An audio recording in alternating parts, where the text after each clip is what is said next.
Cloudcast Media.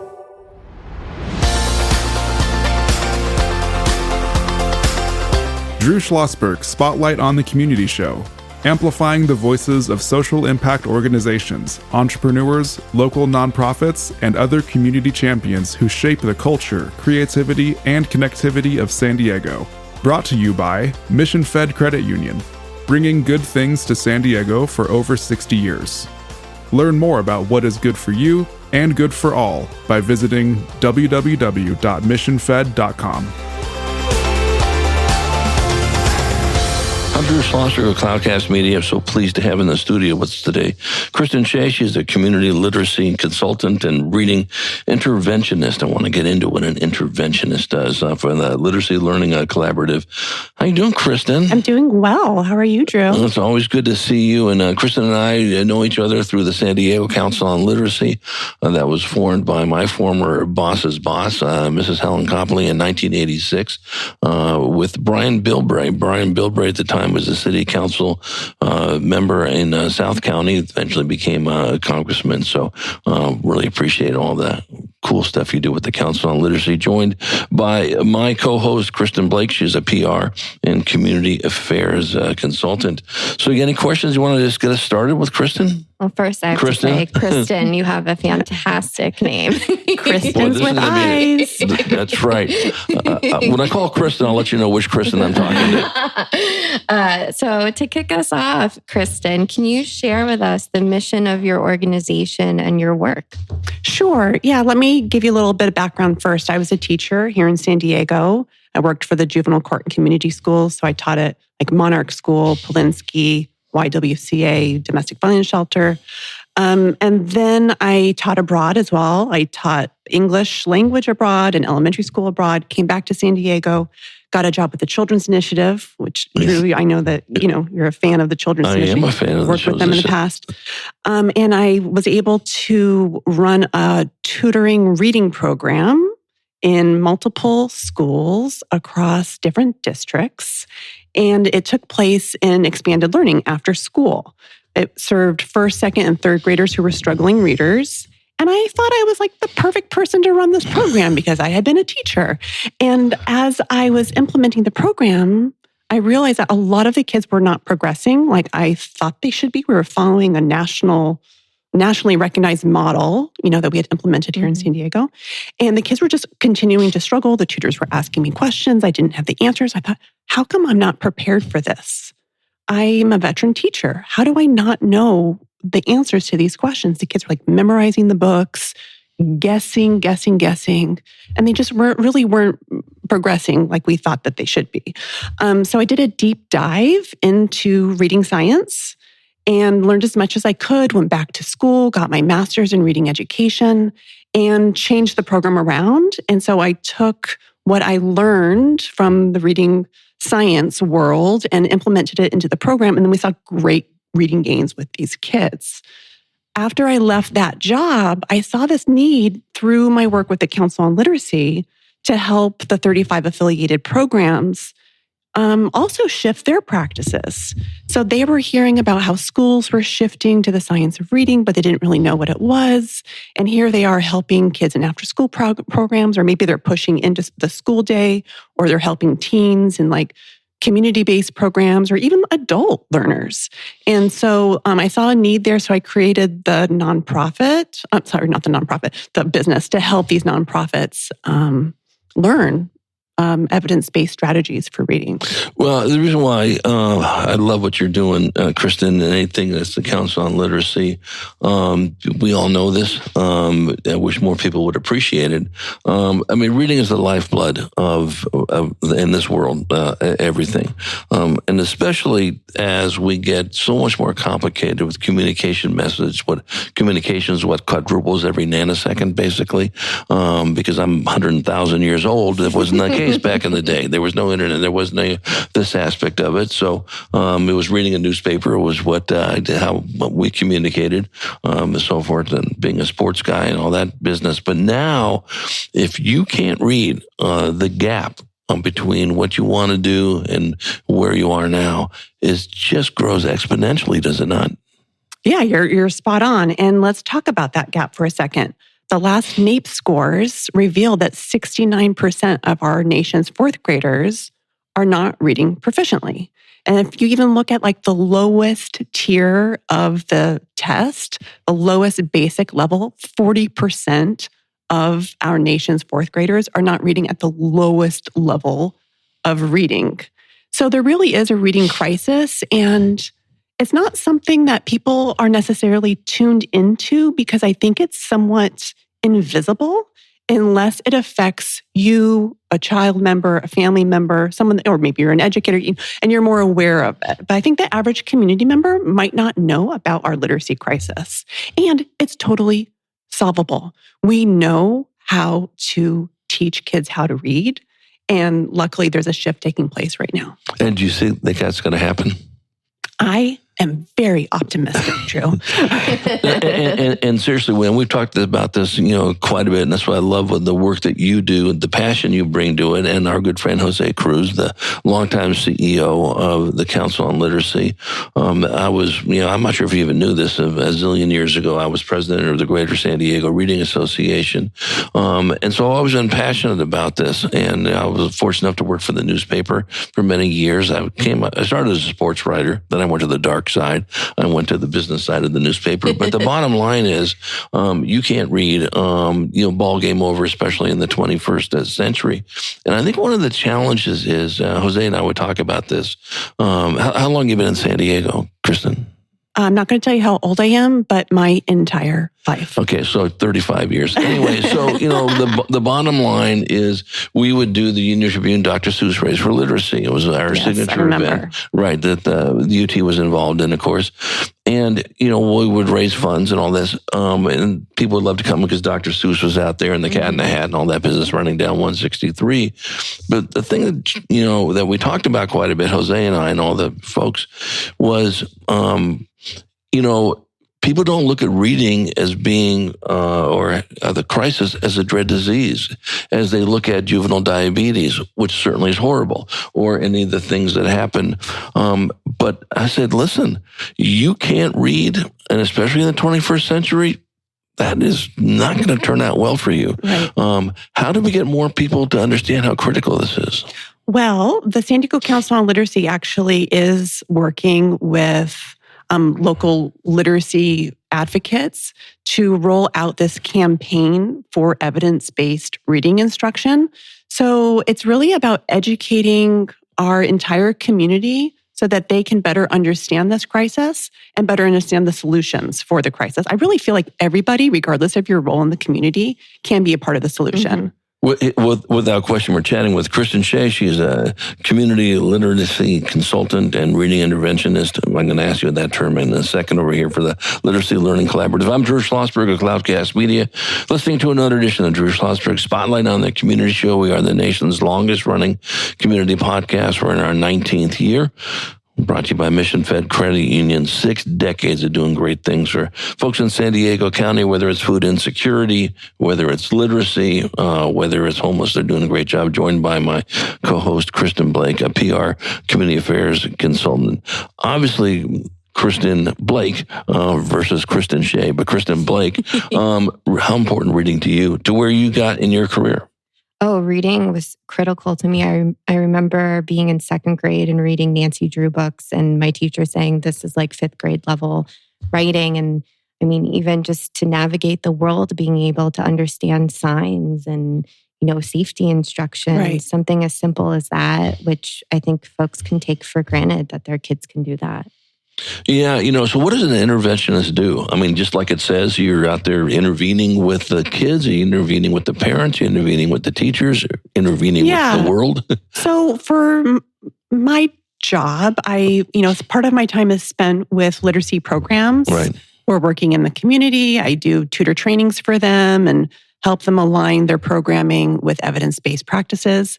But then I also get to work with struggling readers, one-on-one, in person. So I'm a reading interventionist. I intervene and help them become better readers, become proficient readers, help them understand. Sometimes, I'll work with an older kid who doesn't even know what reading is. They think reading is guessing. They think reading is memorizing. They don't understand that there's a code involved and help them crack the code. It's much more than that. But in its simplest form, you're basically helping them understand what reading is. Well, there's no question, folks like you, when you unlock that with the kid, and to see the absolute smiles that they have on, they turn around. I mean, my daughter, who's a teacher in the Poway school district now, fourth grade teacher at Chaparral Elementary, struggled to read when she was really young, I think in first grade, and got a little bit of intervention. She didn't need touch a lot, and just became a voracious reader. Yes, because she got the instruction she needed. 100%. Never forget this at Park Village Elementary. And now, I mean, she couldn't put a book down. Of course, Dad was reading to her at 3 in the morning, and my aunt was cross-eyed, for God's sake. I'll probably get arrested by CPCs. What do you have to get up at 3 in the morning for at age 6? But my point being, it changed everything. Absolutely. It literally changed everything. Yes. And you hit something that is so important. Folks, we can do this. Yes, we can. have the tools to do it. We have the brains to do it, and so forth. We come back from break. I want to talk about that strategy. I want to talk about the parent advocate, on this as well. And then, save some time at the second half of the interview. What can we do to support what you're doing personally? What we can do to support the Council on Literacy? When we return with Kristen Shea, community literacy consultant and reading interventionist, the Literacy Learning Collaborative. I'm Drew Schlosberg, Cloudcast Media, listening to another edition of Drew Schlosberg Spotlight on the Community Show, brought to you by Mission Fed Credit Union. We will be right back.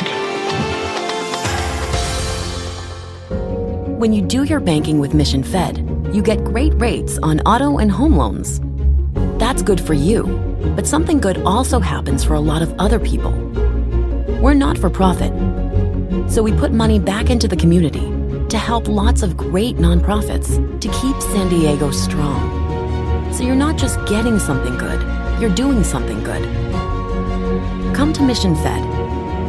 It's banking that's good for all. Brand amplification is the DNA of Cloudcast Media, and our code is the powerful blending of sound, voice, and storytelling to lift local brands and their communities. Whether it is our Brandcast, Schoolcast, or Causecast platforms, the unifying ethos is all about this community, the one you call home.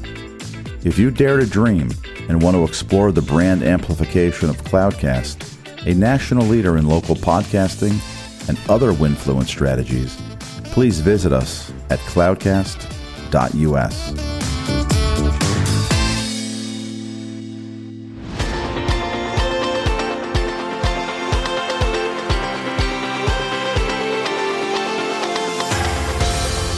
I'm Drew Schlosberg of Cloudcast Media, listening to another edition of the Drew Schlosberg Spotlight on the Community Show.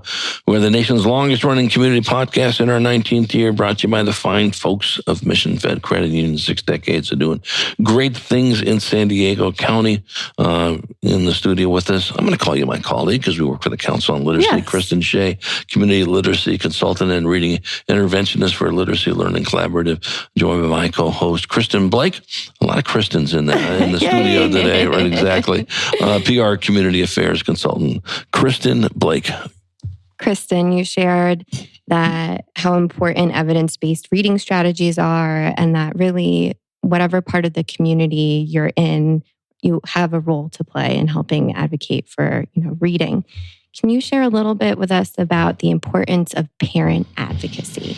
Sure. Yeah. I mean, I've worked with so many parents, both as a teacher, a classroom teacher, and now as an interventionist.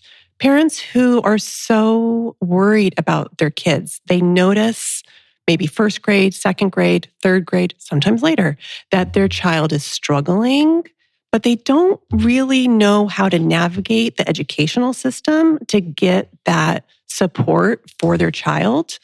So I feel like the more they understand about evidence-based strategies and structured literacy and really how the brain learns how to read, the better equipped they are to advocate for them in the classroom, ask specific questions to the teachers, better understand assessments, better understand the instruction that their kids are getting, and be able to advocate for them to get the the instruction that they need to become Right. proficient. You know, one of the things we talk about, and Jose's a frequent guest on this, is access to books.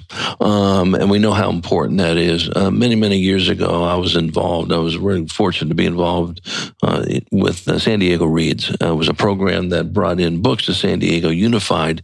The then superintendent, Alan Burson, did an inventory, and for a district that large at the time, 8th largest school district in the country, they were about 1.2 million books short in the school libraries and in the classroom libraries. And so one of the premises, and you know this, and speaking to the expert here, Kristen Shea, if you don't have access to reading, it's going to be tough for you to read, correct? Yeah, yes, but we also have to remember that access to books doesn't equal learning how to read. Correct. We don't learn through osmosis. Right. You know, the books are there for us to practice. Right. And they're also great for read alouds. I mean, oh my goodness. The best way to help kids with their future reading is to read aloud to them when they're young, because it helps them with vocabulary, complex sentences and syntax, and knowledge of the world and reading comprehension, all the things. But we can't expect kids to just pick up a book and start reading. They have to be taught how to read. Exactly. So are you familiar with Jim Trelease? So Jim Trelease, go look this one up. He's a very, very well-known author in the Read Aloud Handbook that talks exactly what you're talking about, the importance of reading aloud. But you hit something I think that's so critical. They have to be taught, and the teachers have to be taught. Yes, and I think sometimes we forget that our brains are not wired for reading. Reading is a man-made invention. If you think about all of the languages around the world, each one has a code that represents the sounds of their language. We created this. We're wired for speaking, but not for reading. So we have different parts of our brains. Let's do a little neuroscience for a second. We have a part that's for speech and articulation and pronunciation. We have a part that sees, that's visual and sees those symbols and those letters. Then we have to create this circuitry and pathway between those areas. And then we have another area that makes meaning of it. So we're having to build that circuitry. We're not born with that circuitry. But about 5 to 10% of kids, they form that circuitry like really easily. Like it almost seems natural, but it's not. And then there's another like 35% or so that are going to build that circuitry regardless of what instruction they get in school. And then there's about another 45%, don't do the math because I might be a little bit off, another 45% that really needs that explicit, systematic, cumulative, diagnostic instruction called structured literacy. And then there's like 10 to 15%, I would say those are the ones that have like severe reading challenges that you see, like dyslexic students, severely dyslexic students who will not learn how to read at all without structured literacy. So, and it really comes back to that, creating those pathways, the circuitry in the brain. Right. And this is anything that can be done in any household USA, correct? Yes. It's really not that complicated. So what is the holdup? What is the thing that's causing us not to do this? Because it's so obvious. Now, we know humans, the animal kingdom gets it. They're pretty simple. They go, I'm hungry, I'm killing, I'm eating. That's it. Okay, make it a little simple and all that business. We try to complicate things. Geez, I wonder why there's some problems with heart attacks and strokes. Well, maybe you're having 15 hamburgers a day and not exercising. Maybe that's something out of it. We don't want to solve this. Mm-hmm. Why are we doing it? I think that's a complicated answer. The school districts have spent a lot of money on curriculum that maybe is not the best at teaching kids how to read. And if you look at teacher prep programs, the prep program that I went to, and even my master's program more recently, was not rooted in the science of reading. So things are changing, but I think a lot of people are really rooted in how we've been doing things over the last however many decades. And sometimes it's hard to shift and be open to shifting. It's about being curious. With that curiosity and learning comes some guilt, shame, grief. Because once I started learning about all this, I thought, oh my gosh, all those kids in my classroom that just fell through the cracks. I thought that they were going to get it eventually. Nope. I don't know what happened to them. If I had known what I know now, I could have taught them how to read and be proficient readers and writers.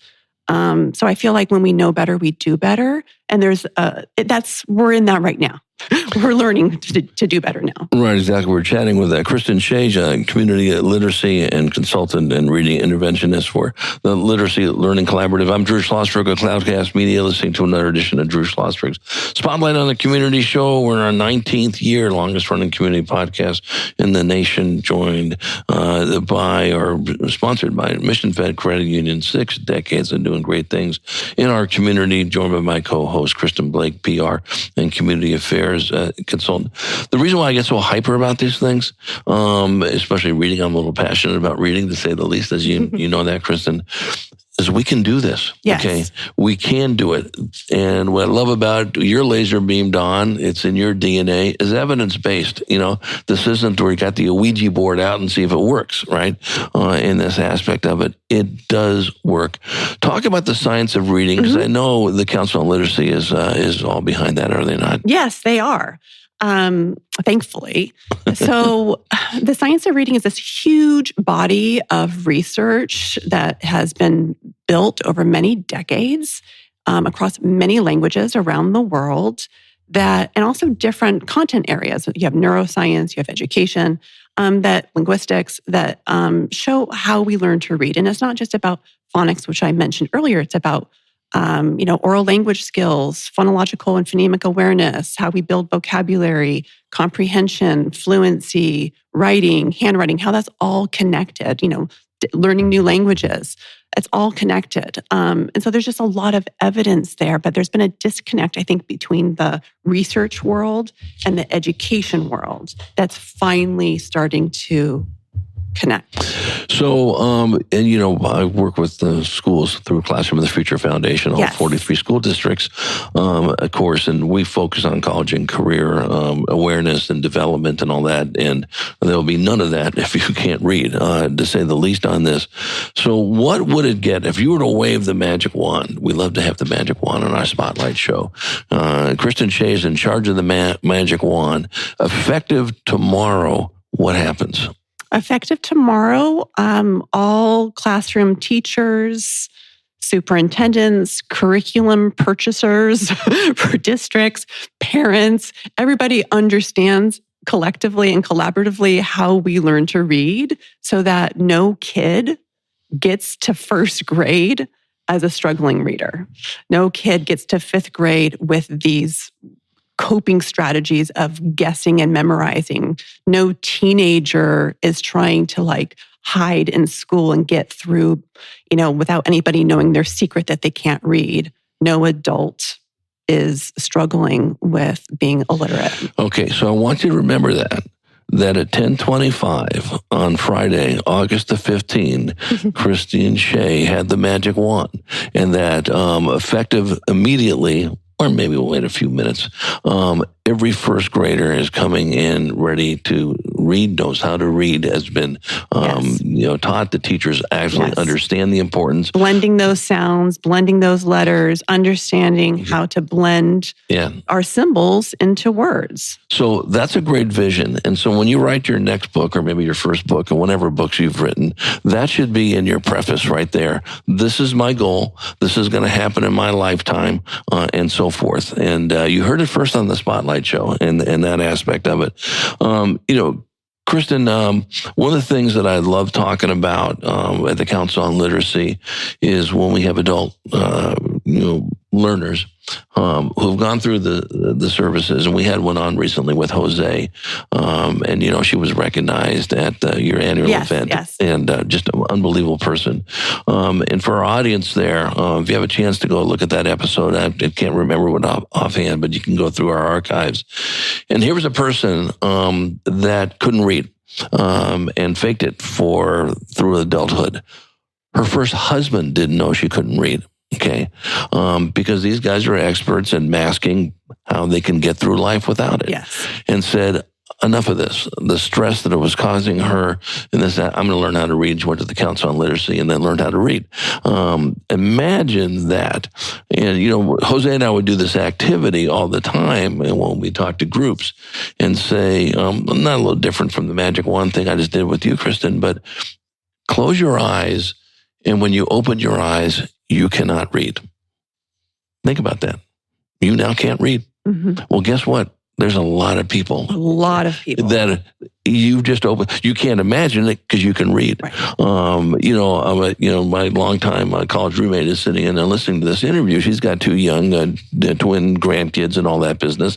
I'm sure they can read well because of his background and so forth, but I'm sure you'd feel the same way. What can we do? What can we do to support you personally? What can we do to support the Council on Literacy? Yeah, I think we each need to think about what our role is in the community, whether it's, in the business world, in education, whatever it might be. As a parent, learn as much as we can about evidence-based literacy instruction, how kids learn how to read, and think about what you can do as a community member.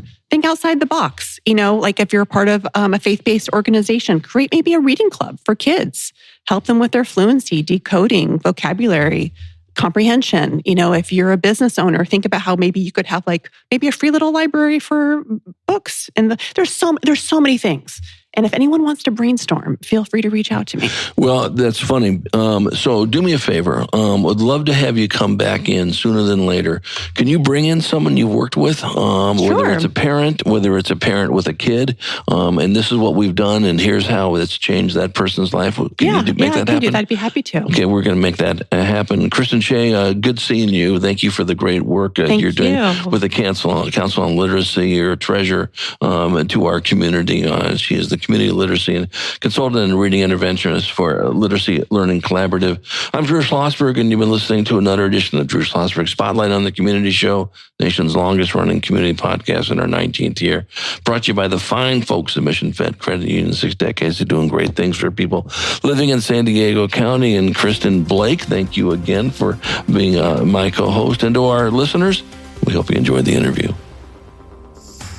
You've been listening to an episode of Drew Schlosberg's Spotlight on the Community Show, amplifying the voices of social impact organizations, entrepreneurs, local nonprofits, and other community champions who shape the culture, creativity, and connectivity of San Diego community.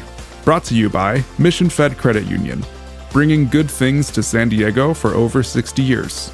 Learn more about what is good for you and good for all by visiting www.missionfed.com.